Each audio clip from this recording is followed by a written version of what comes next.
C'est avec ces mots-là, la souplesse, la délicatesse et bien sûr l'échange qu'on va aborder notre dernière phase d'émission, à savoir la thématique aujourd'hui emploi. On parle d'évaluation des performances, l'outil de développement à ces données-là qui permettent à toute structure de pouvoir évaluer son avancée, ses objectifs, ses performances, comment cela est encadré, le mécanisme pour le faire. Dans quelques instants avec M. Adou Kouabenon-Julien, on aura toutes ces réponses, il est expert en ressources humaines. Vous savez, le rituel, c'est le postulat.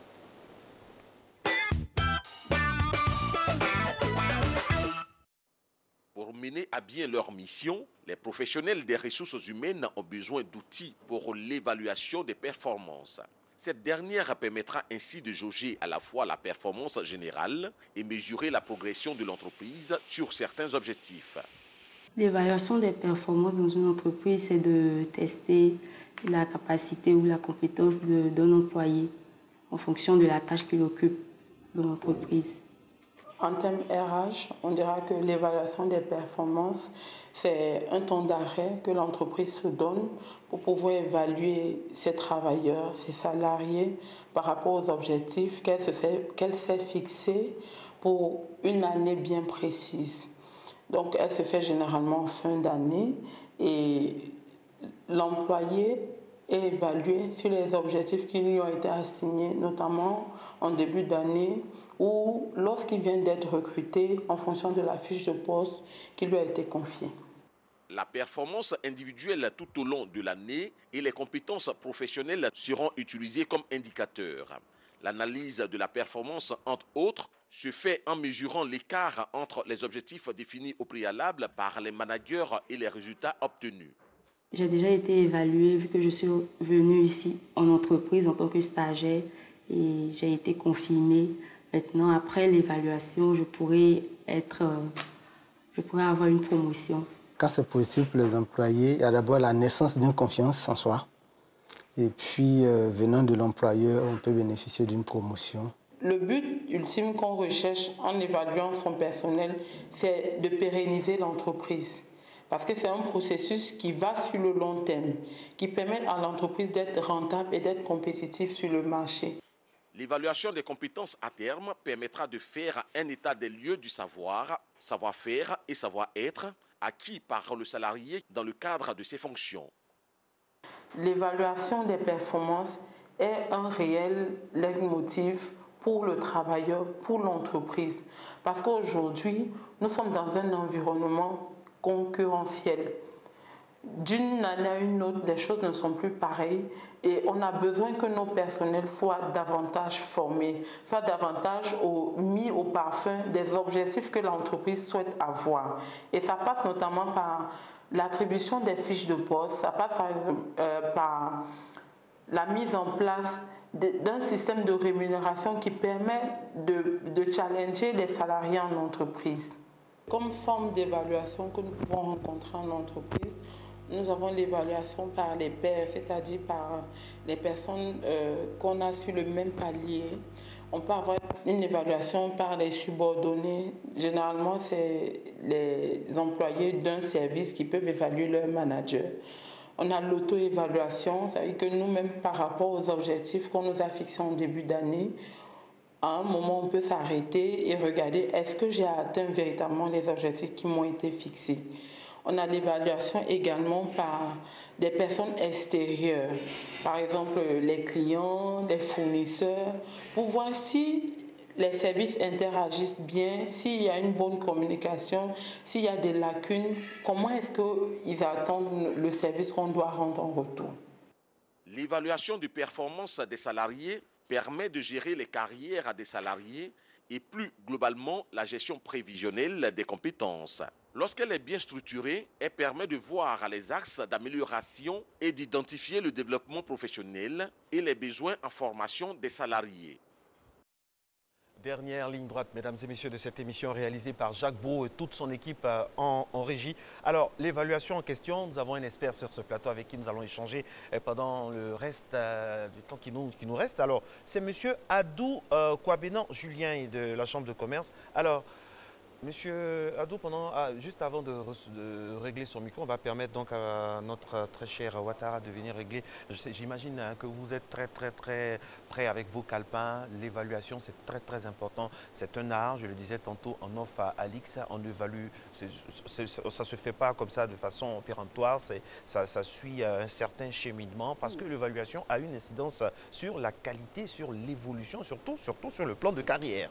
Bien évidemment, et puis le choix du mode d'évaluation, parce qu'on a entendu dans la capsule, il y avait une évaluation du type les subalternes qui évaluent les responsables. On va décortiquer cet aspect-là, parce que j'ai été très intriguée. Est-ce que cela se fait de manière impartiale et sans toute pression, parce que noter son supérieur, ce n'est pas chose très évidente. Comme disait quelqu'un aussi, la vraie évaluation, c'est aussi de donner l'exemple. Alors, Monsieur Adou Kouabenan Julien, bonjour. Bonjour. C'est un plaisir de vous avoir. Votre micro est bien, vous êtes paré maintenant. Alors, c'est quoi concrètement l'évaluation des performances et puis en quoi ça peut contribuer au développement de l'entreprise, des ressources humaines? Ok, merci pour l'opportunité que vous me donnez pour parler un peu de l'évaluation du personnel. L'évaluation, c'est un outil qui permet de juger les performances et la motivation des agents. Un couteau à un seul ou à double tranchant? Non, ce n'est pas double tranchant. Donc ça permet de juger les performances et aussi la motivation des agents. Ça permet de déceler les faiblesses et les points forts de chaque agent. C'est ça en fait l'évaluation. Et quand on décèle les points faibles, alors on met en place un plan de formation personnalisé pour pouvoir corriger les faiblesses et rendre l'agent plus performant, plus opérationnel. Voilà un peu l'évaluation. D'accord. On a les objectifs ici de l'évaluation des performances, mais dans un cas pratique, parlons toujours de pragmatisme, comment ça se passe sur le terrain avec les différentes formes qu'on retrouve? Ok, l'évaluation c'est simple, parce que comme on a dit dans le document, chaque agent a une fiche de poste et au début de l'année, on lui fixe des objectifs. L'évaluation se fait à partir des objectifs fixés à l'agent. Et surtout si on a un référentiel de compétences. Parce qu'en fait, il y a ce qu'on appelle les compétences acquises et puis les compétences requises. Pour chaque emploi, il y a des compétences requises. Donc quand on fait l'évaluation, c'est pour s'assurer que l'agent a les compétences requises pour le poste. Mais il peut avoir des compétences acquises qui sont peut-être un tiers ou deux tiers des compétences requises pour le poste. Mais lorsqu'on décèle ces failles, alors on essaie de corriger par un plan de formation. Donc voilà un peu comment ça se passe. Alors donc l'évaluation, ce n'est pas à but coercitif, c'est à but de formation. Non, pas du tout. Oui. Ça, il faut qu'on règle ça une bonne fois pour toutes. Voilà. Quand vous faites un contrat de travail, l'employeur vous dit votre force physique, votre force intellectuelle contre mon argent. C'est ça le contrat de travail, c'est rien d'autre que ça. Mais quand on a payé les 12 mois de salaire, il faut qu'on s'assure que derrière, vous avez atteint les objectifs qu'on vous a assignés. Donc on fait l'évaluation pour s'assurer que l'individu ou l'agent a atteint les objectifs qu'on lui a assignés. S'il n'a pas atteint les objectifs, pourquoi il n'a pas atteint les objectifs? Les écarts sont expliqués comment et comment on corrige ces écarts pour que l'agent soit plus performant. Excusez-moi, avant d'en arriver là même, il faut quand même avoir, ce n'est pas toutes les entreprises qui ont des fiches de poste. Il faut savoir la fiche de poste et puis il faut, c'est très important également, savoir quels sont les objectifs qui vous sont assignés en début. Quand il n'y a pas de fiche de poste, il n'y a pas d'objectif assigné. On ne peut pas faire l'évaluation. On ne peut pas faire d'évaluation. Donc légalement, l'employé peut dire que, bon là, il pense que voilà, il n'y a pas d'évaluation. Oui, parce que ça sera arbitré, sur quoi vous allez l'évaluer. Voilà. Donc, il faut d'abord faire les fiches de poste pour l'évaluer après. Et fixer des objectifs au début de l'année. Et à la fin de l'année, d'ailleurs, au niveau de l'évaluation, il y a l'évaluation à mi-parcours. C'est-à-dire qu'après chaque 6 mois, il faut évaluer. On évalue donc au mois de juillet pour s'assurer que les écarts ne sont pas trop grands. Et si les écarts sont trop grands, comment faire, mettre en place des mesures correctives pour qu'en décembre, on puisse atteindre l'objectif. Donc, on fait l'évaluation à mi-parcours en juillet. Et en décembre, maintenant, on fait l'évaluation annuelle, qui sont des entretiens annuels d'évaluation. Et au cours de l'entretien, c'est le N le N plus 1 qui fait l'entretien avec le N. Donc c'est le N plus 1, le supérieur hiérarchique, qui évalue l'agent. Et contresigné par le N plus 2. Donc le supérieur hiérarchique du supérieur hiérarchique, pour ne pas qu'il y ait des règlements de compte. Voilà. Donc on met en place ce canevas pour éviter qu'il y ait des règlements de compte. Donc le N plus 2, à ce moment, a dit qu'il doit consigner la fiche d'évaluation. À l'issue des évaluations, il ne peut pas en découler des sanctions?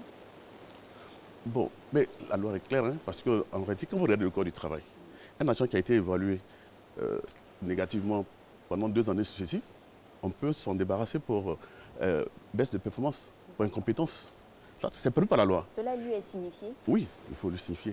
Mais généralement, on essaie de corriger pour rendre l'agent plus opérationnel, plus compétitif, que de chercher à le renvoyer. Et si on décèle des insuffisances dans la notation, du fait même que la personne même qui note même est défaillante 2 années successives aussi, qu'est-ce qu'on fait? Mais le N+2 est là pour corriger cela. C'est pour cela qu'il y a le supérieur hiérarchique du supérieur hiérarchique. Il est là. Parce que quand on finit l'évaluation, lui il reçoit les fiches.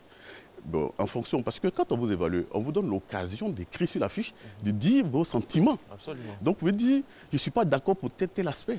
Ou bien vous en référez au N+2. Non, c'est quand le N+2 reçoit le document, qu'il voit que l'agent qui a été évalué n'est pas d'accord avec l'évaluation, il reçoit le N et le N+2. Et le N+1 plutôt. Il vous reçoit à 3 et puis vous échangez. Pourquoi est-ce que tu as donné telle note et pourquoi vous n'êtes pas d'accord avec cette note? Et c'est lui qui tranche. Il tranche. C'est le supérieur hiérarchique du supérieur. Donc c'est lui qui tranche. Et quand là encore vous n'êtes pas d'accord? N+4? Oui, mais si vous n'êtes pas d'accord. Oui, vous n'êtes pas d'accord, il y a une DG dans l'entreprise quand même. Il y a une DG. Donc on peut se référer au DG. Ça devient intéressant. Ouais. Alors, à côté de tout ça, lors d'un exercice, il peut y avoir de la mobilité interne. Donc quels sont les critères d'évaluation que l'on retient ou prend en compte? Oui, en fait, quand on fait l'évaluation, à la fin de l'année, on fait l'évaluation, on se rend compte qu'il y a des gens qui sont hyper performants. Okay. Mais c'est comme l'exemple que je prends souvent, vous prenez un professeur d'université pour aller enseigner au CM2, c'est du gâchis. Donc s'il est super performant et qu'il est au-dessus du poste, mais il faut pouvoir lui donner une promotion pour avancer. Voilà. Donc l'évaluation permet effectivement de faire les mouvements internes, les promotions, l'augmentation salariale, tout ça découle de l'évaluation. Quand c'est objectif? Quand c'est objectif, bien sûr. Mais une évaluation est toujours utile parce que les outils que nous avons aujourd'hui sont tellement performants que ça m'étonnerait qu'il y ait des biais. Tant qu'il y ait le préalable, même qui est la fiche de poste. Oui, la fiche de poste et les objectifs. Oui. Alors, quels sont les conseils que vous aimeriez donner aux entreprises qui ne se sont pas encore inscrites dans la spirale de cette évaluation? Parce que, à tort ou à raison, des entreprises pensent que c'est une fois, on l'aurait dit, de règlement de compte. Alors, vous avez quelques minutes là pour nous montrer en quoi ça peut agir de façon positive sur le rendement de l'entreprise. Ok. D'abord, vous savez qu'on ne peut pas atteindre les objectifs de l'entreprise si les agents ne sont pas motivés. Mais lorsque l'évaluation n'est pas faite de manière objective et qu'on peut sortir une liste de promotion ou une liste d'augmentation et que tout le personnel pense que c'est de l'arbitraire, ça démotive encore plus le personnel. Mais quand on met en place les outils d'évaluation, on a les fiches de poste, on a les référentiels de compétences et qu'on évalue des agents par rapport à ces outils et que le résultat final est le meilleur objectivement obtenu, mais ça rassure tout le monde. Et puis quand un agent a une promotion, on se dit, ah, mais effectivement, il a été bien noté, c'est pour ça qu'il a droit à la promotion, parce qu'il le mérite. Mais quand ce n'est pas fait comme ça et que c'est fait de manière arbitraire, alors ça démotive le personnel. Et quand vous avez un personnel démotivé, mais vous n'atteignez pas vos résultats. Or, l'entreprise, c'est du business, c'est du cash, on veut. Mais si on n'a pas les moyens, les hommes qu'il faut pour atteindre ça, bon, on ne peut pas. Justement, au niveau de l'accès à l'information, lors de l'activité, c'est confidentiel l'évaluation ou après il y a une publication qui dit que tel a été mieux noté que l'autre. Des fois, dans les entreprises, on a des cérémonies de distinction en fin d'année. C'est aussi basé sur ça. Oui. En fait, quand on fait une évaluation, si les agents ont été promus, on dresse la liste des agents qui ont été promus et on communique. Il faut communiquer sur les résultats. Non, en fait, on ne va pas dire qu'un tel a eu 3% d'augmentation de salaire. Non. Le courrier individuel pour l'augmentation, ça lui en remet. Le contenu, il est le seul à avoir. Mais on donne la liste au moins de ceux qui ont été promus au cours de l'année. On diffuse pour que les délégués du personnel soient informés, pour que ça motive. Et puis, si vous savez que votre collègue a bien travaillé, il a eu une promotion, mais ça vous donne l'idée de bien travailler l'année prochaine pour pouvoir bénéficier aussi de ces promotions. Donc ça motive. Monsieur Adou, il y a des agents, par exemple, qui, de notoriété publique, sont bons. Tout le monde sait, tout le monde connaît, tout le monde les voit à l'œuvre.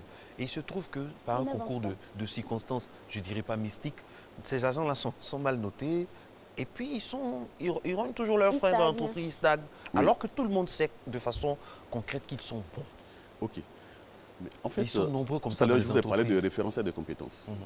On vous donne un emploi, on dit pour être opérationnel, pour être bon au poste, voilà les 5 performances qu'il faut avoir. Mais vous, de l'extérieur, vous avez une perception de l'agent. Vous dites, oh, il est bon. Mais celui qui a les critères d'évaluation, il est le seul à savoir que sur les 5 performances qu'il veut, il n'a que 2 sur 5. Mais vous n'avez pas les moyens pour vérifier ces performances. Donc, les indicateurs pour le juger, vous n'avez pas. Donc celui qui n'a pas les indicateurs, effectivement, il peut interpréter comme ça. Donc c'est une autre perception que vous avez. Mais la meilleure perception, c'est celui qui a les indicateurs. Justement, parlons des indicateurs. Qu'est-ce qu'on a sur les fiches d'évaluation et le mécanisme de notation? Brièvement. Oui, les fiches d'évaluation, vous allez voir sur les fiches, il y a le savoir-faire, le savoir-être. Parce que souvent, on pense que c'est le savoir-faire seul qui est important. Non, il y a le savoir-être aussi, le comportement. Il y a le savoir-faire faire. Oui, le savoir-faire faire. Ça dépend si vous avez un poste de responsabilité. Là, c'est le savoir-faire faire. Comment vous réagissez si par rapport à l'imprévu? Si le savoir-faire, le savoir-être, vous n'avez pas, ou bien il y a un qui est super, c'est-à-dire qu'au point de vue comportemental, c'est lui qui dit bonjour à tout le monde, il est gentil, chef patron, mais techniquement, il n'est pas bon. Donc, il ne sera pas bien noté. Ou bien techniquement, il est bon, mais c'est lui qui insulte ses patrons chaque matin.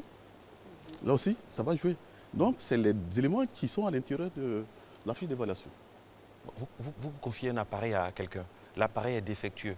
Et il vous signale que l'appareil est défectueux. Ça empêche sa performance. Et vous le notez sur ce que vous avez vu avec l'appareil défectueux. Tout à l'heure, vous avez parlé de savoir-faire faire. Vous êtes responsable. Vous savez que sans la caméra, on ne pourra pas faire l'émission. Mais il y a, par exemple un souci sur la caméra. Non, on peut vous donner des fiches. Vous faites un papier, vous signalez qu'il y a un souci sur la caméra. On remplit la fiche pour dire qu'il y a une panne. Il y a une panne. Et puis, le supérieur ne réagit pas. Et vous attendez qu'à 2 minutes de l'émission, on vous demande, non, j'ai signalé au patron. Vous n'avez pas atteint vos objectifs. Parce que vous devez emmener le patron à changer. Vous devez emmener le service. Donc, et comment ça se fait? Oui, mais une fois que vous avez signalé, il faut faire le suivi. Il faut faire le suivi. Il y a des moments où il faut être impoli même pour emmener. Voilà, et c'est cette impolitesse qui peut faire croire à certaines personnes que... Oui, mais c'est une impolitesse quand même justifiée. Donc vous êtes à même de dire, non, je ne peux pas travailler sur ce matériel-là, il est défectueux, je souhaite qu'on le change et le signaler. Parce que si ce n'est pas réparé, demain on ne pourra pas faire l'émission. Voilà. Ça aurait une incidence sur la performance. Il y aura une incidence sur la performance. Donc je me donne les moyens pour qu'on repart. Et il faut voir partout, si vous allez voir le N+2 pour qu'il intervienne, on le fait. Et si votre supérieur hiérarchique manage pas correctement, comment vous faites? Vous ne pouvez pas faire la guerre, vous êtes obligé de travailler, de sauver le travail. Qu'est-ce que vous faites? Et c'est de notoriété publique, tout le monde le sait, mais bon, il y a une certaine solidarité qui fait que ça prouve cette personne-là. En entreprise, il y a plusieurs départements. Par exemple, le matériel, ce n'est pas forcément votre supérieur hiérarchique qui gère le matériel. Donc, quand c'est comme ça, vous allez voir directement les moyens généraux. Oui, il y a des moments où il faut aller au-delà parce que ça fait partie de vos... Il y a des moments où il faut aller au-delà. C'est pas dépasser ses prérogatives. Écoutez, on vous donne un objectif. Voilà. L'objectif... Ça va agir sur votre carrière, donc sur votre vie. Demain à 10 h, vous devez être à Yamoussoukro. La voiture pour aller à Yamoussoukro en panne. Mais le patron, lui, est déjà parti, il vous attend là-bas demain à 10 h. Comment vous allez faire pour arriver à Yamoussoukro demain à 10 h? S'il fallait louer une voiture, mais on loue, et puis après, la facture, on le gère en entreprise. Voilà un peu le problème. Il faut faire tout pour atteindre l'objectif. Sinon, après, c'est vous qui rendez compte. L'initiative aussi est prépondérante. Oui. Mais justement, l'évaluation permet de voir l'innovation. Est-ce que vous prenez des initiatives quand on parle de point de vue comportemental? Quand ça chauffe, comment vous réagissez? Est-ce qu'il y a un obstacle, il y en a qui fuient, il y en a qui affrontent l'obstacle. Voilà. Mais tous ces éléments sont dans l'évaluation. Donc c'est des entretiens. C'est dommage, c'est déjà fini. Il y aurait tant à dire. Il y a beaucoup à dire, il y a beaucoup à dire. Mais bon, j'espère que vous avez bien évalué, mesdames et messieurs, ce matin depuis 5h55.